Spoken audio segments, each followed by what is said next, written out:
কি রান্না করেছো? আলু ভাজা। কার কার জন্য? কার কার জন্য রান্না করছো? হ্যাঁ, কার কার জন্য?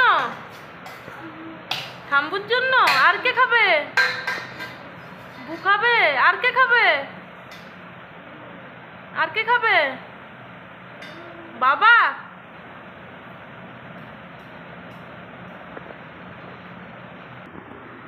মাম্মামকে দিয়েছো? এটা কি আলুর খোসা ভাজা? আলু গোটা। এটার নাম কি বাবা? আলুর খোসা ভাজা। হ্যাঁ, আলুর খোসা ভাজা।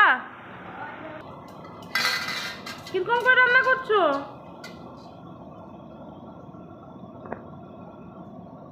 দেখি দেখি।